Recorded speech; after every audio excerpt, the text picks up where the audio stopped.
ये प्रोग्राम कोई हमारा नहीं है, आप सभी का है और आप सभी का सहयोग है तभी ये कार्यक्रम हो रहा है। कल भी मैंने कहा था आपसे, आज भी कहूंगा और जब तक कथा चलेगी तब तक हम कहते ही रहेंगे। एक समय की बात रहे, थोड़ा सा टाइम है, एक समय की बात है, बुजुर्ग थे, उनके 4 बेटे थे। बुजुर्ग बीमार हो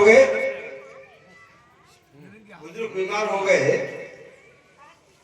आवाज थोड़ी बंद हो गई तो बेटों को ज्यादा परेशानी हुई तो डॉक्टर को बुलाओ।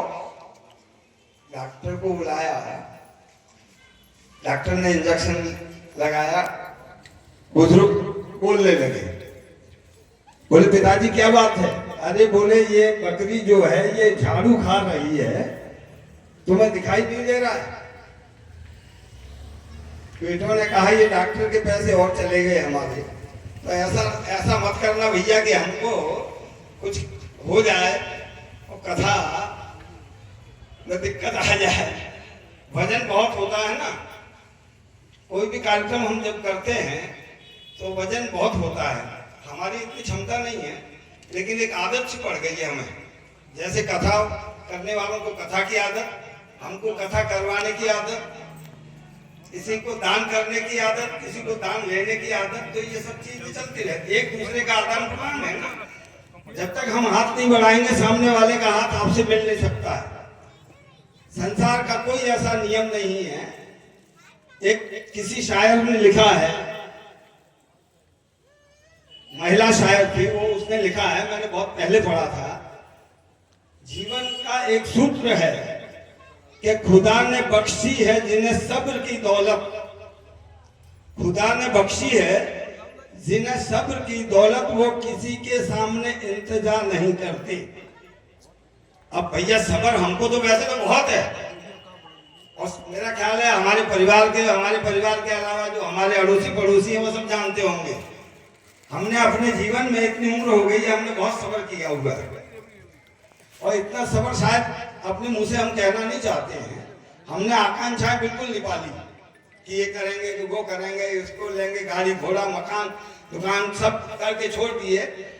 इच्छा नहीं है, हाँ इस काम में इच्छा हो जाती है तो फिर हम फंस जाते हैं, और जब फंसते हैं तो आपके सामने हम फिर गिड़गिड़ाते हैं, और गिड़गिड़ाते हैं तो फिर आपको भी पसीना तो आता ही होगा कि ये कुछ ना कुछ कह रहे हैं तो इनकी भी सुनो भाई। तो भैया मेरा कहना है, आपसे प्रार्थना है, गुरु कुमार शीश कुंभ है, गड़गड़ काड़े खोट, और भीतर हाथ बहाए के ऊपर मारे चोट।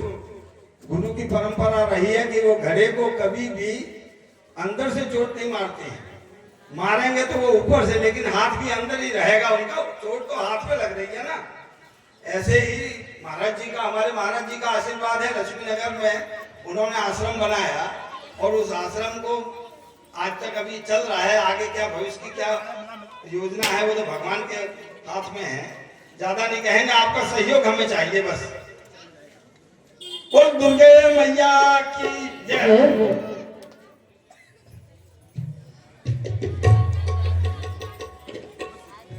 बोली राधा रानी की जय, जय जय श्री राधे। आइए एक छोटा सा भजन और उसके बाद आरती। राधा रानी के चरणों में एक छोटा सा भजन।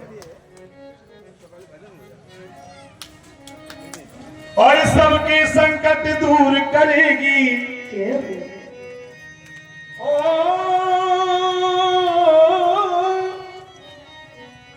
और सबके संकट दूर करेगी। तालियां होगी आपकी, बजाओ राधा नाम की ताली बजाओ। गाइए सब गाइए।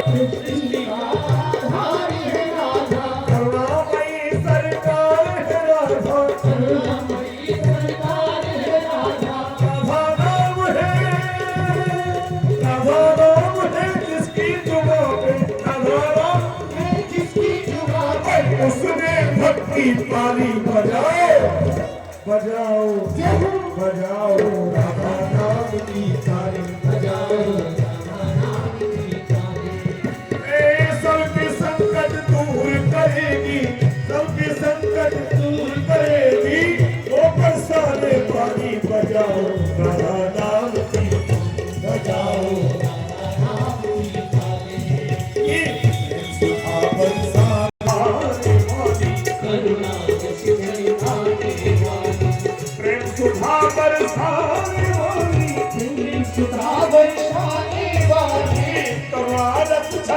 पाने वाली गुरुवारश फल पाने वाली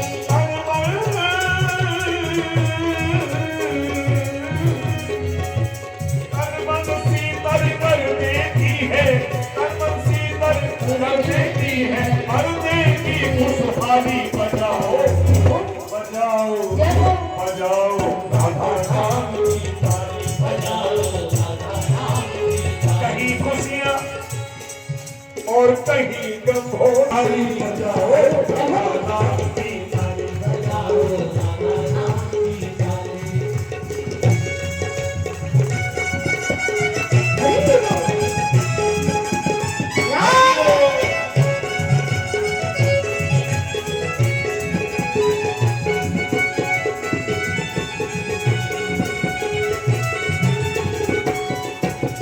कृपा दृष्टि जिस पर कर देती, कृपा दृष्टि जिस पर कर देती, और जीवन में खुशियाँ भर देती, जीवन में खुशियाँ भर देती। कृपा दृष्टि जिस पर कर देती, कृपा दृष्टि जिस पर कर देती, और जीवन में खुशियाँ भर देती। जीवन में खुशियाँ भर देती।